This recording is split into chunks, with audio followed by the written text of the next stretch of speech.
Estamos de regresso e vamos ao debate com os nossos convidados. Miguel Costa Matos, do PS, Alexandre Poço, do PSD e Pedro Frazão, do Chega. Boa noite aos três. Obrigada por estarem connosco. Pedro, o Chega sentiu-se um pouco posto à margem deste confronto hoje? Olá, Ana Freitas, muito boa noite também aos meus colegas de painel e a todos os que nos seguem.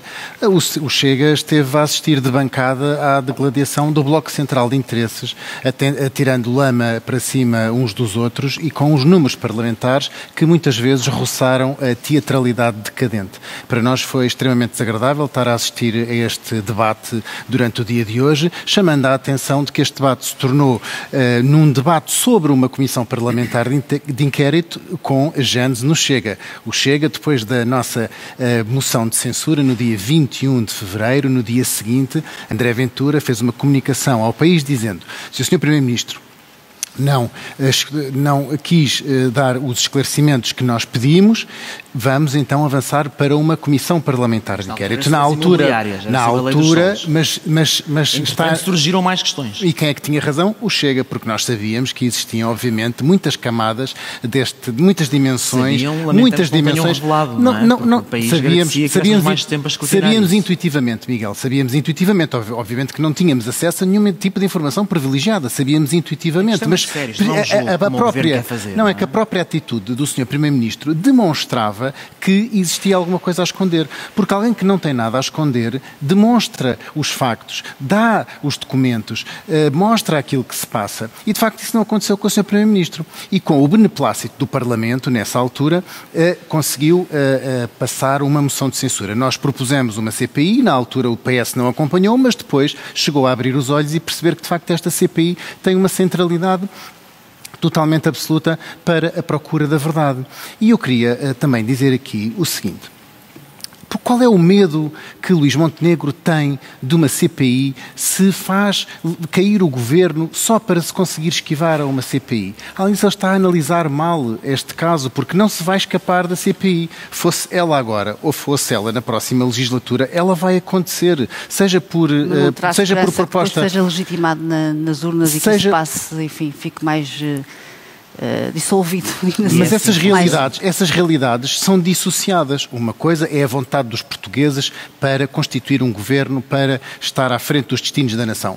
Outra coisa é a procura, na verdade, que o Parlamento tem, que tem que prosseguir na persecução da verdade e saber se de facto este Primeiro-Ministro tem problemas de idoneidade e problemas de honorabilidade, porque tudo parece apontar para esse sentido. Luís Montenegro não quer mostrar aquilo que se passa. Foi mostrando como se fosse uma telenovela mexicana, episódio após episódio. Como disse o Miguel há pouco, na altura pensava-se que era apenas uma empresa imobiliária. O Sr. Primeiro-Ministro, é verdade, Alexandre, veio aqui ao Parlamento dizer que tinha constituído uma empresa, imagine-se, apenas para gerir o património familiar de pequenas propriedades rurais que tinha herdado. Depois soube-se das avanças. Depois veio a dimensão da alegada procuradoria ilícita. Depois nós perguntámos quais eram os clientes. O Sr. Primeiro-Ministro lançou uma cortina de fumo e não quis trazer ao Parlamento quais eram esses clientes. Sabemos agora quais são alguns clientes, mas não sabemos toda a dimensão. Portanto, há necessidade aqui de existir uma comissão parlamentar de inquérito. E o Sr. Primeiro-Ministro, que já foi líder parlamentar de um grande partido, deveria saber que 15 dias são absolutamente impossíveis para fazer andar uma comissão parlamentar de inquérito. A comissão parlamentar de inquérito tem que se constituir, tem que reunir, tem que fazer um acordo entre os partidos para saber que documentos quer pedir e que pessoas quer ouvir. Essas pessoas têm 10 dias para responder, para dizer se vêm à Comissão ou se não vêm à Comissão. Depois da primeira ronda de audições, o que for ouvido pode suscitar uma segunda ronda e pedir outras entidades que se pronunciem. Depois já a feitura do relatório. Portanto, o Sr. Primeiro-Ministro, quando fez aqui este teatro decadente de propostas e contrapropostas, foi, obviamente, para atirar o país para eleições. E ficou nítido também hoje que a ida para eleições é para se esquivar à procura da verdade. Pedro, a última sondagem não dá uma descida do Chega. Não estão preocupados com as eleições? Bem, a sondagem de hoje mantém o Chega nos 17 e qualquer coisa por cento, portanto, perto dos 18%, que foi o mesmo resultado que nós tivemos, e nós sabemos já que as sondagens nunca são muito vantajosas, nunca são muito vantajosas para o Chega. Mas o que eu queria sublinhar nas sondagens que têm saído, que saíram ontem e que saíram hoje, é que o que é comum a essas duas sondagens é só uma coisa, é o cartão encarnado que os portugueses dão a Luís Montenegro. Hoje saiu essa sondagem que está a referir, que disse que 50% dos portugueses responderam dizendo que Luís Montenegro já não tinha idoneidade para estar à frente dos destinos da nação.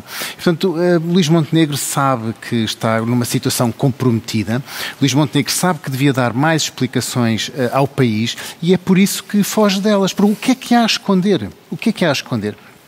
Eu tenho que concordar com Miguel Costa Matos quando diz que só avançaram com uma moção de confiança depois de o PS ter avançado a Comissão Parlamentar de Inquérito Potestativa, porque nós tivemos, foi no sábado, e agora peço o seu respeito, já que foi tão zeloso em pedir respeito, já que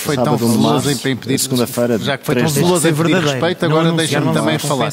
Agora deixe-me falar também, porque é verdade que Luís Montenegro joga com a nação como se fosse um jogo de xadrez, mas os interesses dos portugueses não são um jogo de xadrez. E quando Luís Montenegro apresenta a sua moção de confiança, quando sabia que os partidos políticos tinham, alguns deles, apresentado moções de censura e que outro partido, o Partido Socialista, tinha dito já de antemão que ia chumbar uma moção de confiança, bem, é como guiar um carro em alta velocidade contra o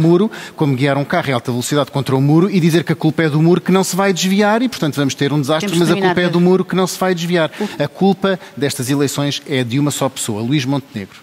Vamos então devolver a palavra ao soberano último, primeiro e máximo do nosso país, que é o povo português. Não, isto é clarinho como água. É clarinho como água. É um discurso que o Alexandre Parlamento não nos deu confiança. Está a seguir a cartilha que Luís Montenegro deixou hoje no Parlamento, que é um discurso com duas caras, uma da vitimização e outra da propaganda política. Última frase, Miguel.